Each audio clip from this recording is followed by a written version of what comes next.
It's always fun to talk about the old stone dock. It's a relic of what commerce was in Falmouth during the 19th century, and you don't get to see things like that along the shoreline much anymore at all.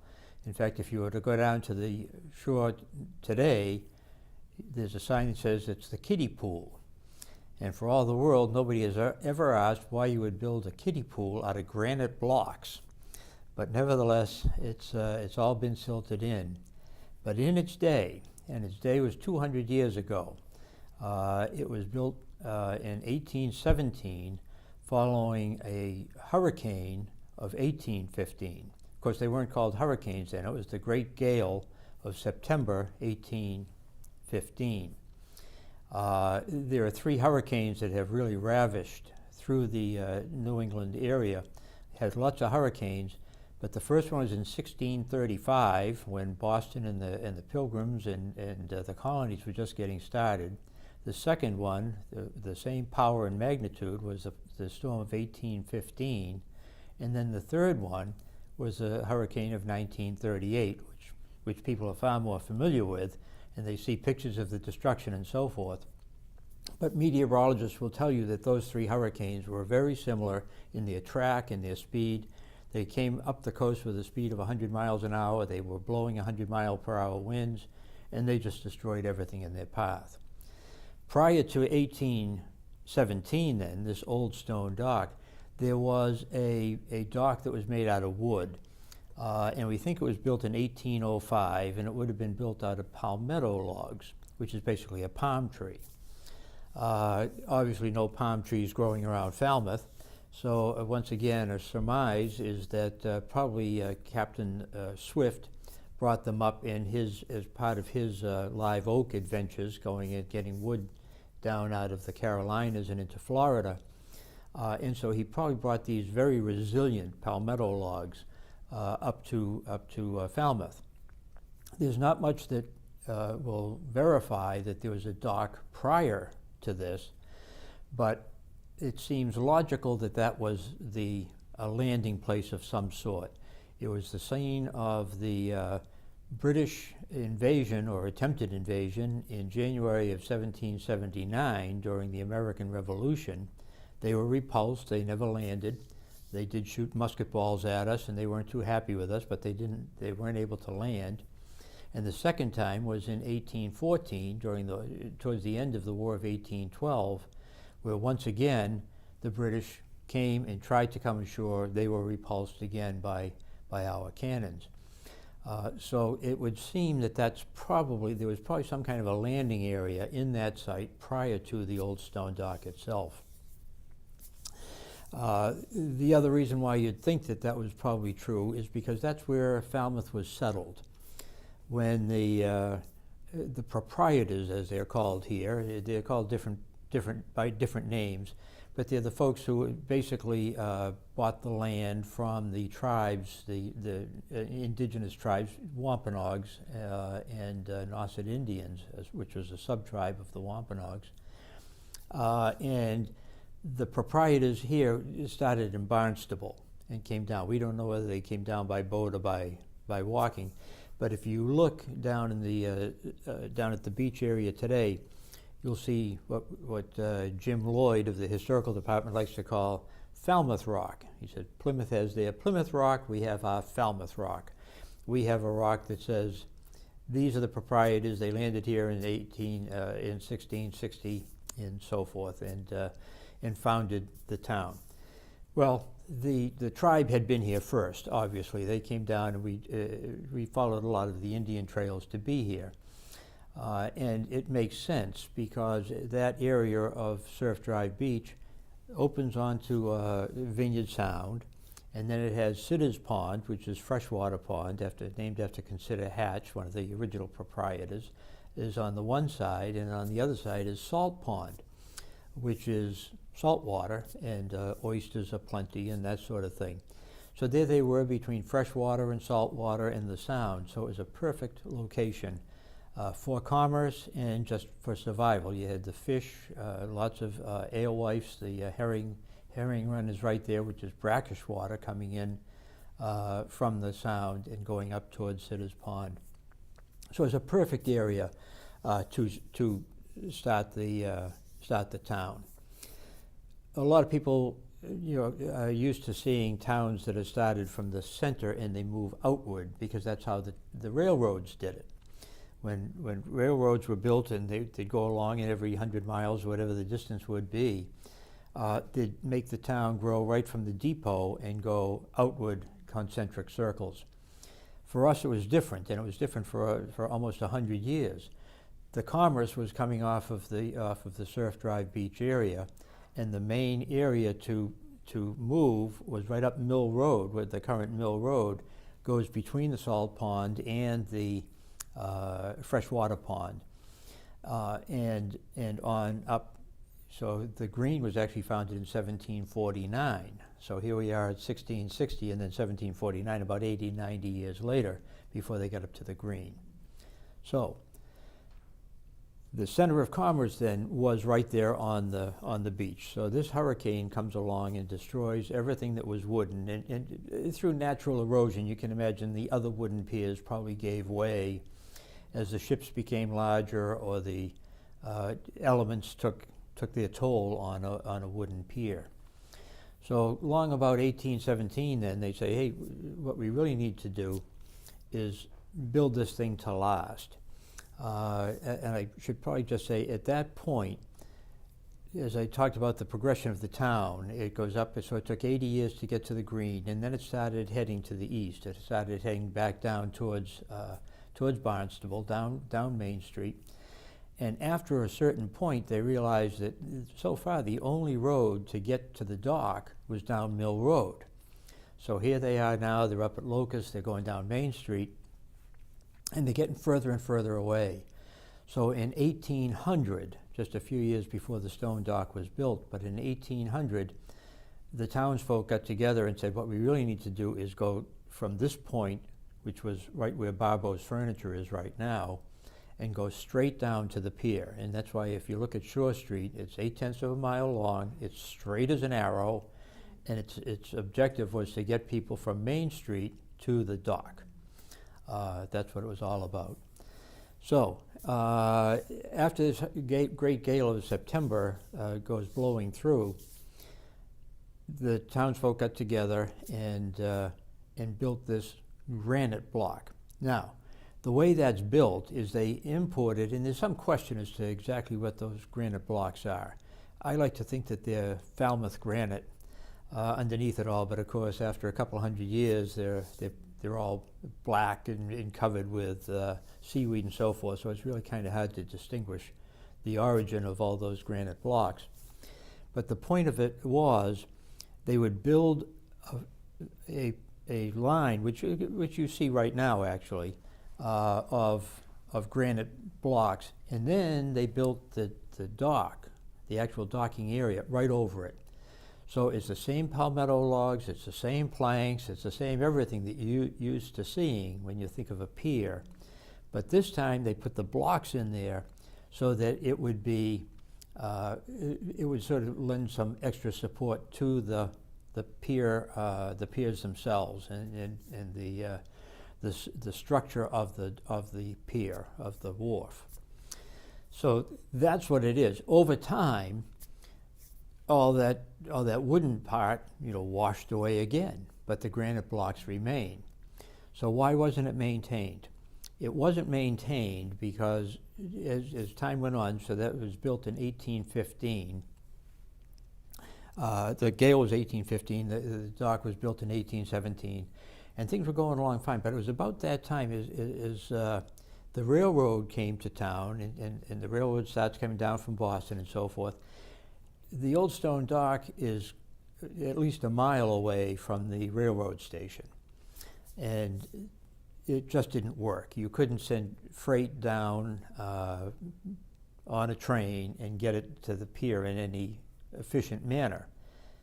The train dead-ended in Woods Hole. And of course, that's where the ferry terminal is today, that's where the steamship authority is, and that's where the trains met the boats.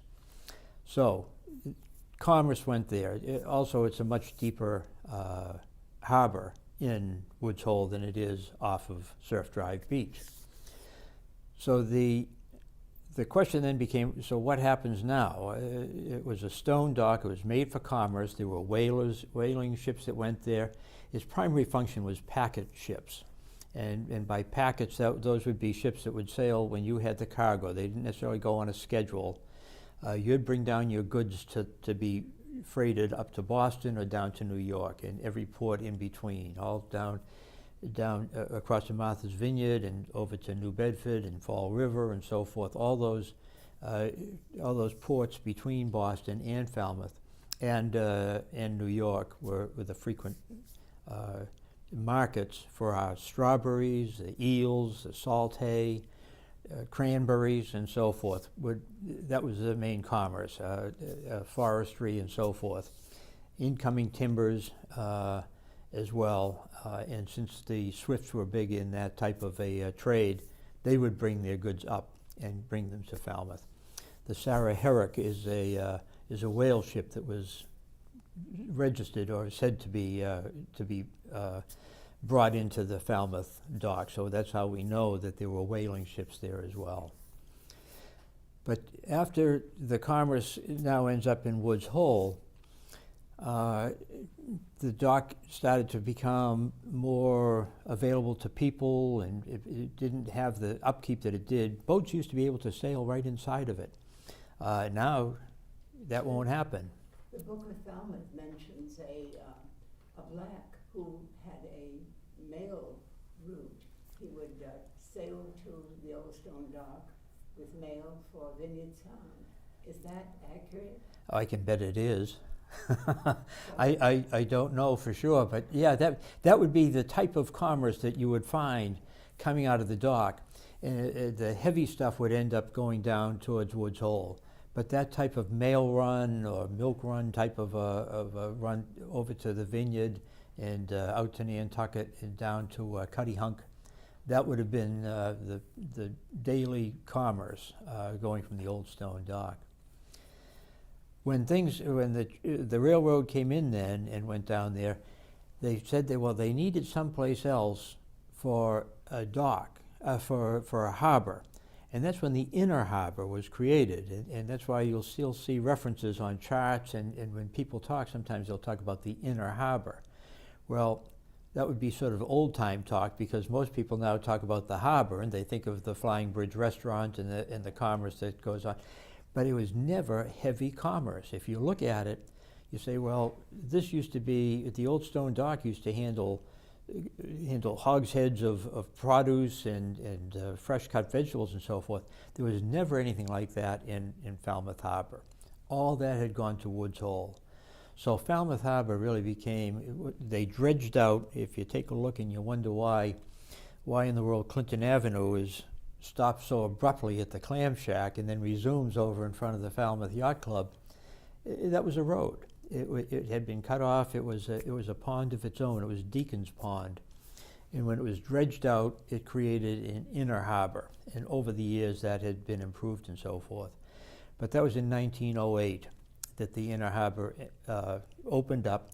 And for many years thereafter, people would sail their sailboats up to the old stone dock, and they'd put in there. And many of the Robert C. Hunt postcard collection has great pictures of tourist, day sailors, you know, boats that you and I would have, pulled up to the old stone dock.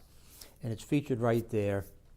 You'll see some that have some of the pictures will have the old time bathhouse still in that picture. And you look at it and you get a much better picture in looking at those old postcards than you would ever get today when you look at the old stone dock. But those postcards will give you some idea of the depth and the type of commerce that could pull up. Some of those postcards still have the pilings that were lining the old stone dock. And if you look real close at some of them, you'll see wooden side buoys there where you'd be pulling up. So nobody wants to pull a ship up beside a granite block. I mean, that's not how you treat a boat. But so over time, as I say, it's become a favorite now for the For the kiddie pool, if you talk to kids in Falmouth today, they'll tell you that they learned how to swim in the old stone dock. And most of them don't even know that it was there.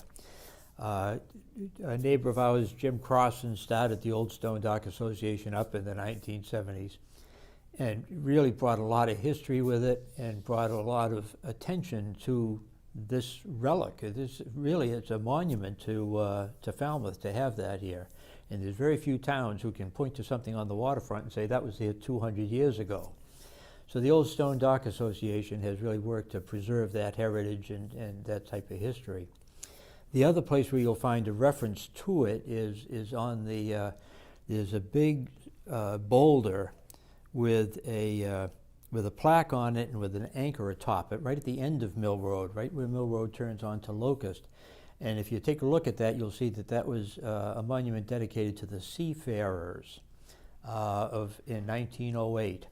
And it was really the end of the Old Stone Dock. That was their farewell to what had been such an active center of commerce and the seafarers who made it such. But in 1908, the harbor had been dredged. The inner harbor was now taking over.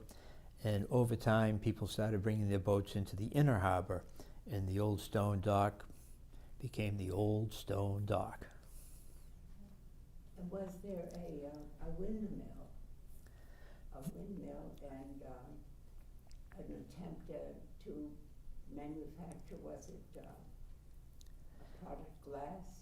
No, a couple of things going on right down there on the beach. The windmill was up on Mill Road, and if you were to go up Mill Road from the beach, just as the road bends, and it bends right at the end of the salt pond, that's where the windmill was located. That windmill was actually made to grind corn. It wasn't part of the glass trade, but I'll bring that up in a sec.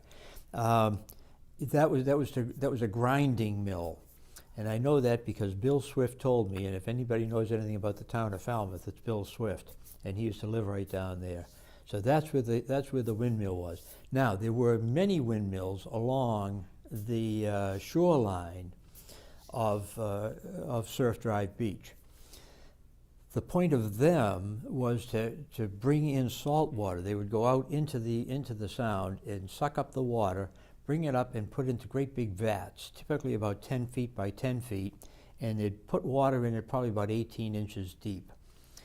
And they would leave it out in the sun to evaporate. And what you'd end up with after all that water had been brought up and left in these vats for some period of time, it would evaporate and you'd have salt. Up until the Civil War, salt was a premium product. In fact, many Civil War battles were fought at the shoreline to destroy what was called the salt works. And the salt works was the windmill and the vats that dried the water. And they would try to destroy that because salt was used to preserve meats, and anything that was perishable would be encased in salt prior to the period of refrigeration.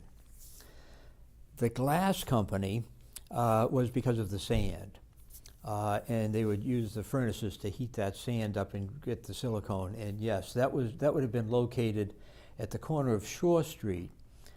So it's right kind of where the parking lot is now, where Shore Street comes down and Surf Drive goes across. It was on that corner. And that's where the Beach Breeze Inn is right now, and that's sort of an area. There was a bank down there, there was a tavern, and there was this glass manufacturing. And when you think about it, of course, with the it was a perfect place for a tavern and a bank, because these packet ships are coming back from their run, and now they want to deposit the money, or they need the money for some purpose, and having a tavern and a little spot for the sailors to pull into when they got there was kind of refreshing. Yes, it's interesting that you talk about the center of town as being right on the shore there, which makes a lot of sense. We don't think of the center of town as being out there. No, you wouldn't. And as you look, there was actually the first two meeting houses. If you take the time to go along Surf Drive and then up Mill Road to the very end, right, up to where that boulder is that I talked about that had the plaque and the anchor, there's a cemetery off to the one side. In that cemetery, of course, the reason there was a cemetery is when they used to bury their dead outside the church, outside the meeting house. And that was the site of two meeting houses. The first two meeting houses that were built in Falmouth were built in that cemetery area. The third meeting house has a stone marker as you turn onto Locust Street. Before you even get up to the green, there's a marker on the side of the road that says this is the site of the third meeting house. And it's not until you get to the green, 1749, that you will find the fourth meeting house. So yes, it was the center of life. The houses that are extant is still on Elm Road. There's the Hatch Foundation. I guess the house is questionable. There's his son's houses across the street, but there's a heavy granite foundation on the left side if you're going up away from the water, which was the foundation of the Hatch House, and Hatch was one of the original proprietors of Falmouth. I have heard that at that triangle with that rock and anchor underneath is a time capsule with the names of more than 100 sea captains. But what you say is interesting because I've never thought of that before as a kind of putting a period to seafaring. I think it was. I think it was their goodbye. Yeah. And whether there's a time capsule under there or not, I don't think we'll ever know, and I don't think the DPW will let us dig it up anymore, so I don't know. I don't know. I've heard the same thing, whether it would be under that boulder or in front of the boulder. We've certainly done lots of plantings around the boulder. No evidence of it has ever come up, so perhaps it's there. Yes. Don't know. Yes, well.